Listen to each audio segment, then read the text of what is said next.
مستحيل انك ترجح كفه فريق. البرازيل اعتقد انه يعني ما اخذ كاس العالم، فالتحدي اكبر للاعبين المنتخب. شكرا لزميل عزيز. قد نشاهد برازيل مختلف تماما في الماراكانا قبل كل شيء، ولكن مباراة على ارضه في الماركانا.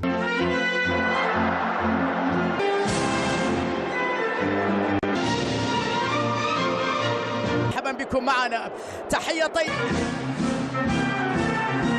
ملعب ماراكانا في قنوات SSC أكثر من أجل أن تبدأ المباراة الوضعية بالنسبة لقائد الأجواء من أجل أن أعود لألعاب الكرة 2026.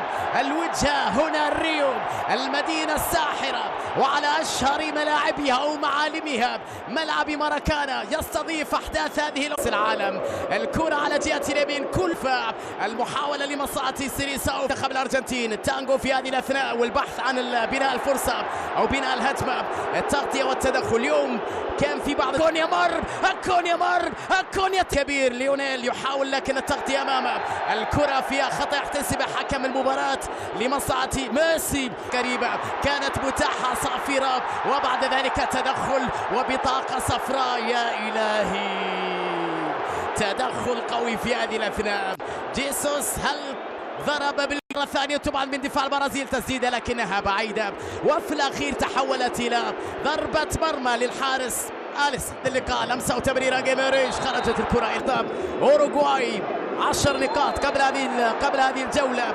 كولومبيا ب9 نقاط، فنزويلا في الترتيب الرابع 8 نقاط، البرازيل ب7 نقاط في الثالث في الملعب. لا زال اللاعب، لا زالت محاولة تريولا، تمريرة لجيسوس، عدها جميل. دي باول يبحث عن التمرير، تمويه ويكسب خطأ، وبعد ذلك لمصلحة دي باول ثاني امداد. لسه اتكلم على بطاقات عديدة، دي باول يتسبب في ثاني ضغط ومستوى وشخصية مارتينيلي في نار خطيرة، لكن الدفاع تدخل بلمسة تصل إلى ماكاليستر، ضاعت منه ولكن خطأ أيضا يحتسب حكم المباراة لمصلحة الأرجنتين في هذه الأثناء على برونو، على جيماريش. هذا اللي كنت أتكلم عنه. أمامية باتجاه رودريجو، محاولة مرور رافينيا برونو وكرة، لكن الدفاع يتدخل. يا إلهي، لقطة جميلة من جانب اثناء 3 من لاعبي المنتخب الأرجنتيني في وسط الميدان أمام أكثر من لاعب. يحاول ليونيل، تمريرة الرد لا تكتمل، صار ليونيل بكرة لكن فيها تغطية وبعد ذلك إلى كونيا، والتمرير المين، تغطية وتدخل وبعد ذلك خرجت الكرة إلى ركنية. مطالبة بوجود ركلة جزائية في اللقطة الماضية من عناصر المنتخب الأرجنتيني، بعد ذلك لمصلحة المنتخب البرازيلي. طويلة صاتي جابرييل مع الفاريز، رافينيا طويلة خطيرة لكنها بعيدة، يريد أن يثأر مرة مارتينيلي، المين التمرير في هذه الأثناء خطيرة، وكرة عن الكل، مرة إلى لوسيلسو، يكسب خطأ في هذه الأثناء لمصلحة المنتخب الأرجنتيني على الظهير الأيسر. عكس كرة أمامية خطيرة، ولكن مرور 35 دقيقة لعب، تدخل في هذه الأثناء وخطأ يحتسب الحكم. حول على جهة اليسار كارلوس أغوستو، مارتينيلي مر بكرة عرضية خطيرة لكن خرجت، العلامة يبدو نعم خرجت إلى ضربة مرمى.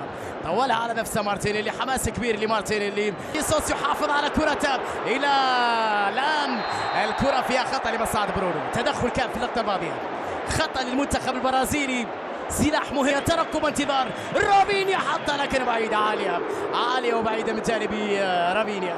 الكرة لامست على ما يبدو الجدار وبعد ذلك تحولت إلى ركن. شوفهم منتخب السيليساو، عاد مرة أخرى رافينيا يلعب كرة أمامية، تغطية وتدخل، عودة من جانب رافينيا، لمسة أمامية رودريجو إلى جابرييل، عودة سريعة رائعة أيضا في الجانب. يا إلهي،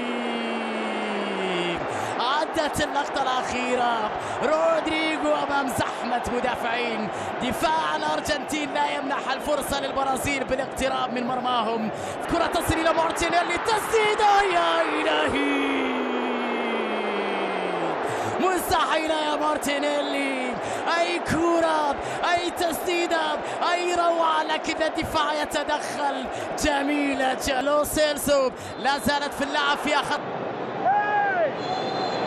إنزو أو كان جوليان ألفاريز، ثم بعد ذلك يحصل على 3 نقاط ثمينة، هذا ما يتمناه المدرب البرازيلي في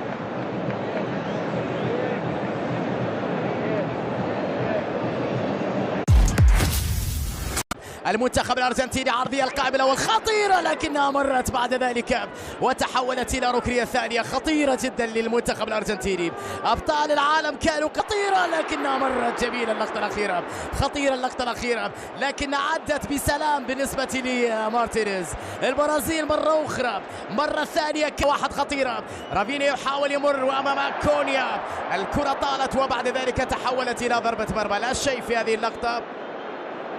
لاعب برشلونة في هذه الاثناء عن طريق جيماريش، عرضيه اوتاميندي بكره بدون تركيز مع كره من جانب رافينيا، عرضيه خطيره اكثر من لحظه. هذه كره تعود مره اخرى فيها تغطيه والتحرك والهجمه ارجنتينيه وخطيره لكن الدفاع تدخل. ضغط ارجنتيني في هذه الاثناء. فرصه اخرى عرضيه داخل منطقه بالراس وكره في المرمى. الله الله للتعادل اوتاميندي، هدف ارجنتيني بارتقاء والاروع. لسه اسال عن الهدف الاول، الضربه الاولى، الفرحه الاولى، الارتقاء الجميل. يا رافينيا يا رافينيا يا رافينيا، العرضيه لكنها في يد ميليانو، في يد مارتينيز. الجبهه اليمنى اكثر خطوره عند البرازيليين مره ثانيه عن طريق في هذه اللقطه اخرى خطيره لكن الدفاع. يا رافينيا يا رافينيا يا رافينيا، هدف النيران الصديقة كان قريب جدا من مرمى أليسون. الكورة في منتهى الروعة من لوسينزو لكن إيمرسون على جهة اليمين، لمسة يد على إيمرسون. لياندرو رودريغو، عرضية خطيرة لكنها مرت داخل منطقة، مرت من الجميع وبعد ذلك ضاعت، تحولت إلى ضربة مرمى لإيميليانو مارتينيز. إندريك أول لمسة، إندريك محاولة تسديد وأيضا مثل ما توقع مارتينيز بين أكثر من لاعب. لمسة لكن من شوط المباراة الأول من نيوكاسل. فيجا يحاول بكرة فيها تغطية.